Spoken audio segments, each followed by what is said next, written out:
What's up, YouTube? It is your boy JB, and we are here today with two reviews. So the first one I'm recording is going to be Love and Marriage DC. This is season 1, episode 1. Welcome to the Chocolate City. So before we go ahead and jump into this review, you guys, if you guys are watching this video or any other video on the channel and are not subscribed to the channel, then I'm gonna need you guys to stop taking me out on this date and having me pay for it at the end of it. You guys know you can do me that favor by liking the video, subscribing to the channel, turning on your post notifications, and sharing the video.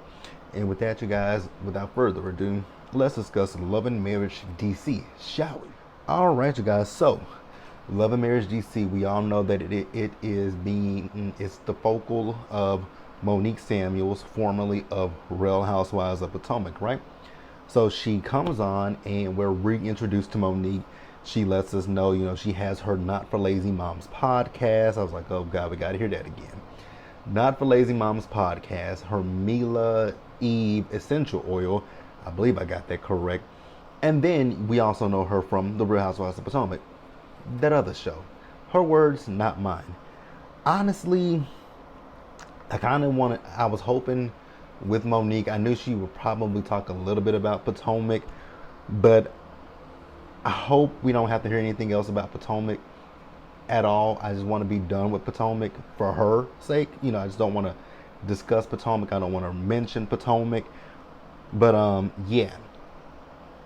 One other thing about Monique, I really want Monique to stop talking about that altercation with Candace. It's old, Monique. We're tired of hearing about it, right? She's talked about it on Carlos King's podcast. She's talked about it on her radio show. Monique, let it go, boo. Like Elsa, let that shit go. We have moved on with our lives, and I want you to as well. If you need to go seek therapy, do that. Because she talks about how, she felt Bravo and the production company did her. And she also says that she had reality TV PTSD. Again, you should have went to therapy before you came back into reality TV. But I will say I am happy to see Monique back on reality TV. But girl, maybe you should have sought some therapy. Just saying. Then I question, like, how long did you have that reality TV PTSD? Because I've heard this conversation that Carlos had DM'd her. She ignored the DM, I believe. And then they talked about the show. She said no originally, but then she came back and said yes. How long was this reality TV PTSD? So, she's having a pop-up shop. So we're introduced to our first one of our cast members, Ashley Silva, and we'll talk about Ashley a little bit later. But Ashley says she is she's the sweetest bitch ever. Her words, not mine. We met Irena. Irena told us she was 38. She said, I'm not 38, I'm 48. Either way it go, Irena looks good. Then we are introduced to Winter, who is Monique's friend. And she has a new haircut, and they notice her haircut. And we'll talk about Winter in just a minute. We finna talk about Winter. So, Winter. She is speaking at this pop-up shop that Monique is having. And, we find out that Winter, she's been married twice. So Winter's first husband played football with Chris. And she found out that he was cheating on her with the nanny. Then she found out he had a baby. Then she found out he had another one. I'm like, well, damn. That's fucked up. But she got out of that relationship. And I'm like, hey, some women stay. She said I'm not. So, I will say, I saw a lot of people talking about, damn, she's telling a lot. But I have respect for her. She told her story before anyone else could tell her story. I.e., look at Melody and Martell. Their story was put out there, even though they were trying to keep it under wraps. So, Winter said, fuck it, let me tell my own story. Only person that can tell my story is me, and I respected that. So then at one point Monique was talking about, she didn't have, I don't know if it was, I think it might have been Irena or it could have been Ashley. Someone said that it was Irena, because she and Jamie have been married for 26 years, and I think she said that they never really had couples friends. Monique, once again mentioning that other show that she and Chris didn't really have, couples friends, but yes, y'all did. And you said it on Nightcap with Carlos that you're still cool with Ashley and Karen. I'm still questioning why she's cool with Ashley. Ashley literally accused you of being drunk, and that's why you lost your baby. Just saying. I don't know if I would be cool with somebody like that, but hey, it's Monique's world, and she can do whatever she want to do. So Jamie and Irena, they're going to be having I say a birthday party. They're going to be having a celebration party for their 26-year wedding anniversary. So I'm going to pause here, you guys, and I'm going to move forward.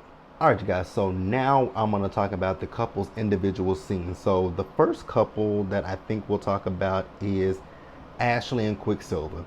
We just really got introduced to Ashley and Quicksilver, so we didn't really see much in this episode with Ashley and Quick. The couples that we focused on mostly in this episode was Irena and Jamie because it's their 26-year wedding anniversary, and Monique and Chris. So Ashley and Quicksilver, they've been married for about 13 years. Quicksilver, he's a DJ out there in DC. He has now I don't know much about Quicksilver. I guess we'll find out more about him as the season progresses. They have 2 children. They have a son that's 14. I think his name is Antonio. They have a daughter named Ashton. She's 9. She has a fur baby by the name of Bruno.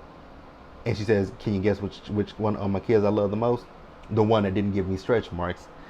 So far, I like Ashley. I'm not gonna sit here, so I'm not gonna have any. Hopefully I don't. Hopefully I don't have any favorites. Hopefully, and I hope with this show, unlike with Love and Marriage Huntsville, I hope we don't get stands, but I feel like we are. I feel like we're gonna have stands. I really do, but I hope we don't. Cause so far, the first episode, I like all the couples. I like everybody. Now that could change throughout the course of the season, but so far everybody cool in my book. Cool in my book. So Ashley feels as if she is a single married mother. And she says that because she's the one that wakes up with the kids. She's the one that takes the kids to school. She's the one that does everything. And Ashley, she has a podcast. She's trying to rebrand her podcast. She's trying to rebrand something with her daughter. She is trying to write a book. And Quicksilver asks her, how is the book going? She says it's not really going because she doesn't have the time to write the book because she feels with him. So he is a DJ. He told us who all he's worked with. He said Jamie Foxx. He said Jamie Foxx. He said Janet Jackson. He said somebody else, I forgot.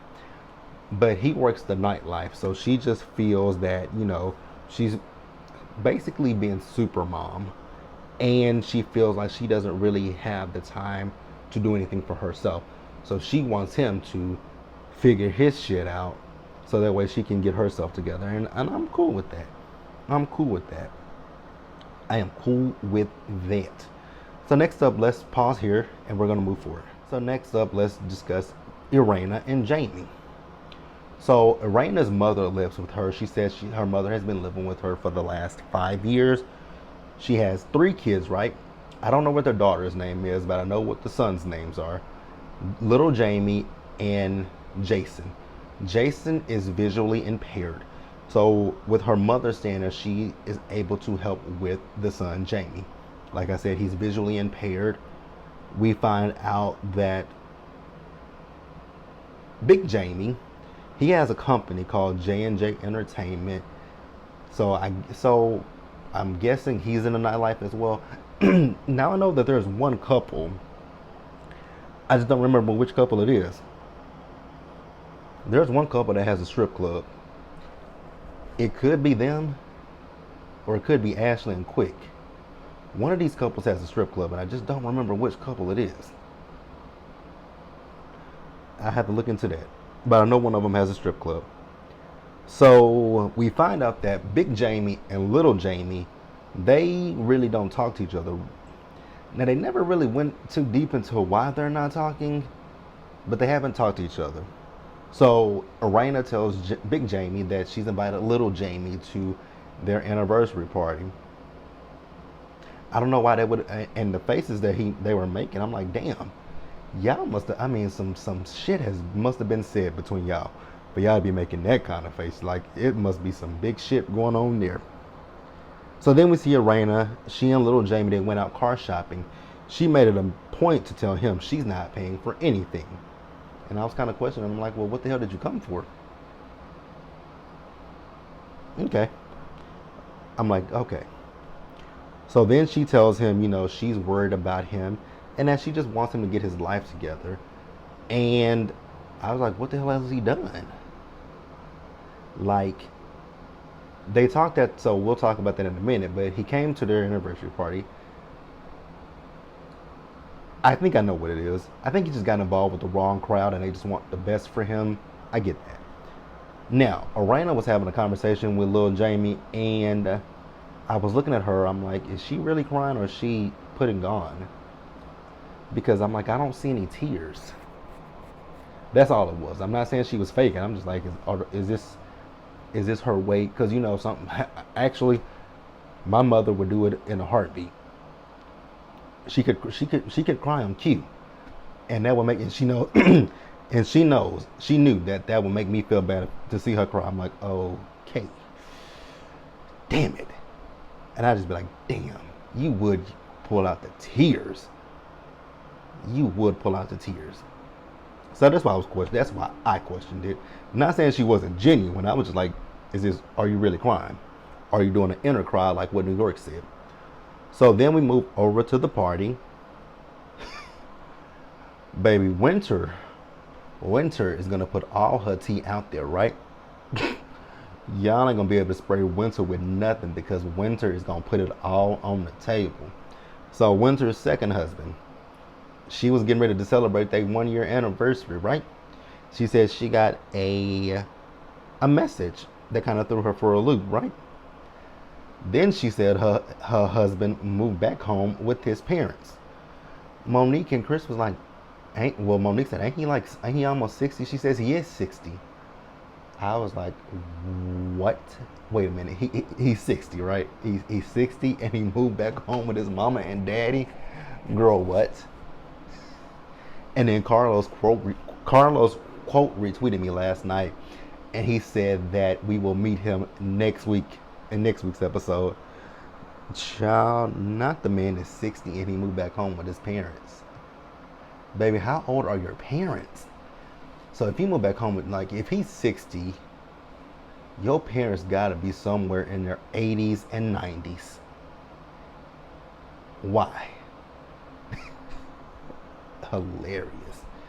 Hilarious.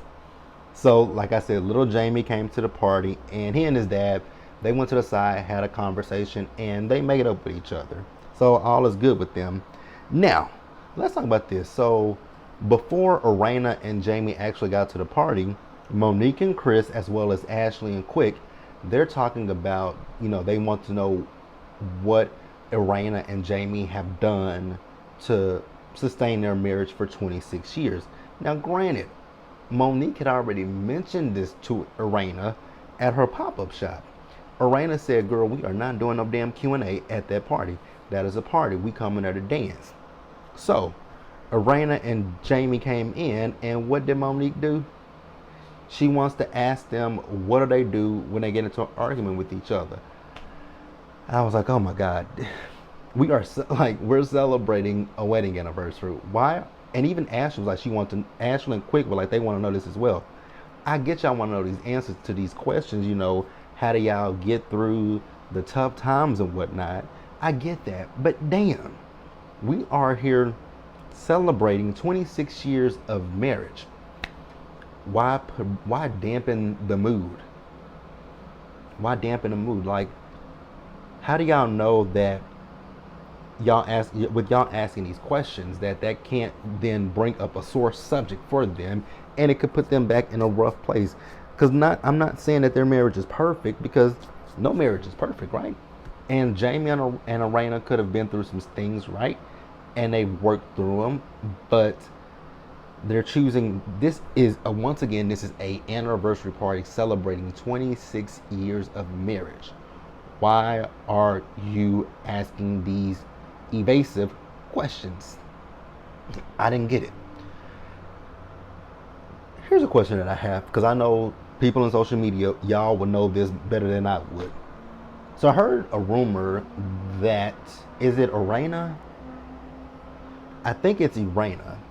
I know one of the women tried out. I know one of the women auditioned for the Real Housewives of Potomac, but she didn't make it. Is it Irena that's tried out for Potomac? You guys can let me know in the comment section. And I believe it's Irena because I think I read somewhere that Irena is actually Boy Robin's friend. Interesting, right? But I know one of them has tried it. I know one of them went out to try to be on Real Housewives of Potomac. They just didn't make it. And I actually think they tried, I think it was last season that this person was going out for it when they brought in Mia.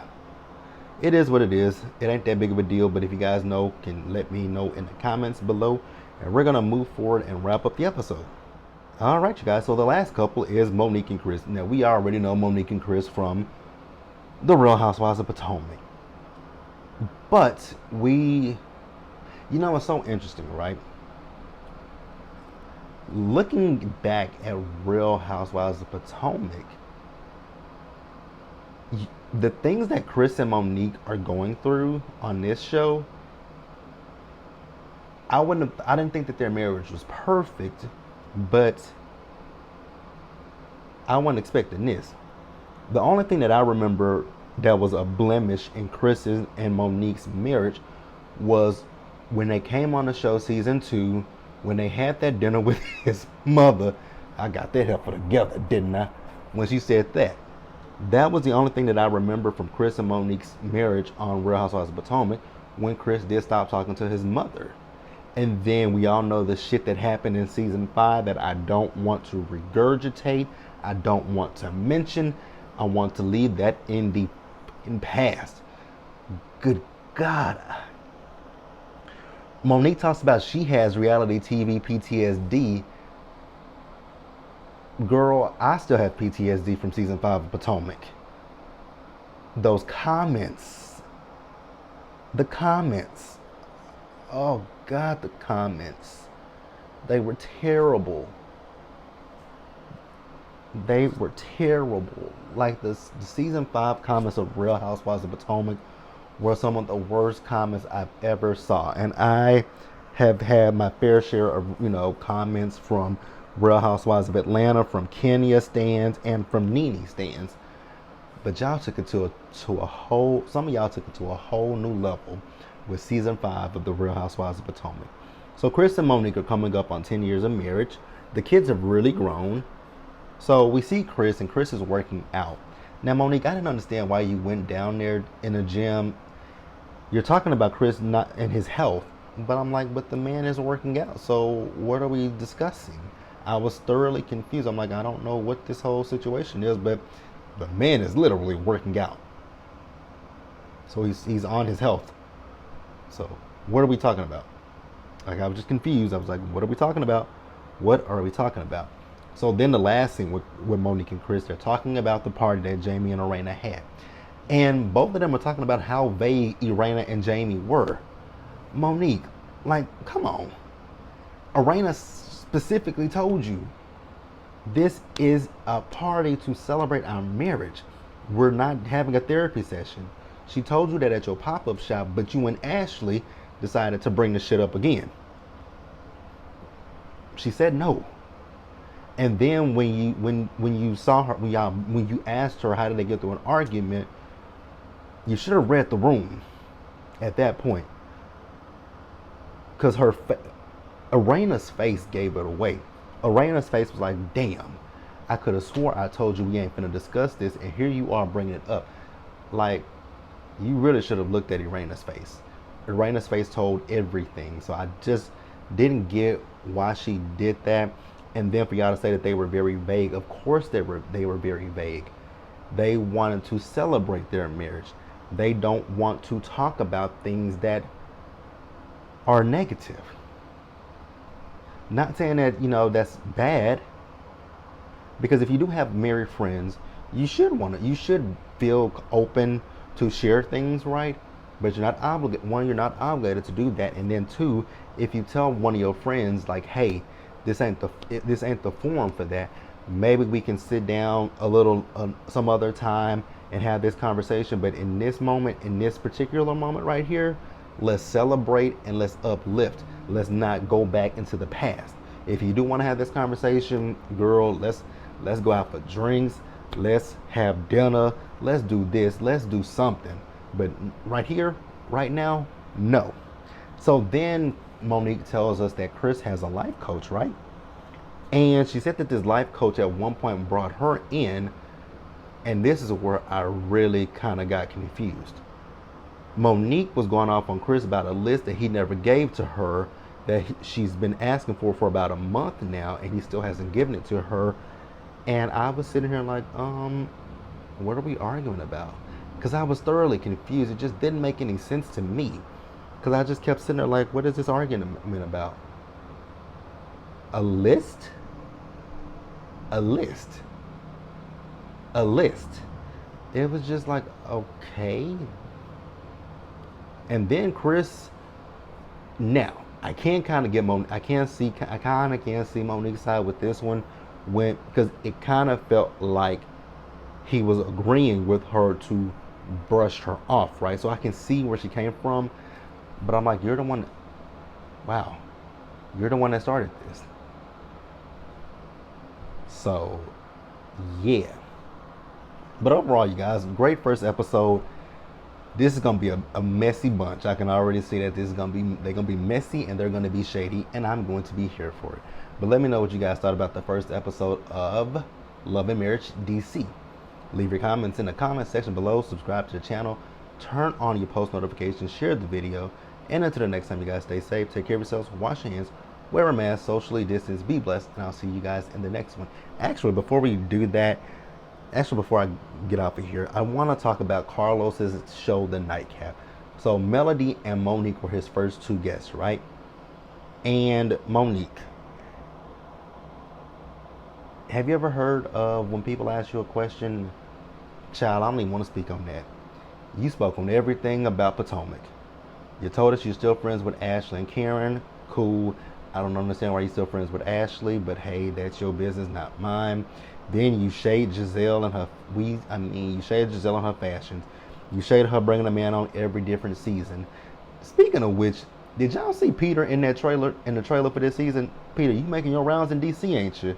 Because y'all know allegedly Peter is supposed to be on Real Housewives of Potomac as Giselle's boyfriend. But you talked about Giselle bringing a man on every season. You could have left your comments about Giselle to yourself. It makes it look like you're still pressed. Just saying. My personal opinion. You guys can agree, disagree. It is what it is. I said what I said. But that's it. I'll see you guys later. Bye.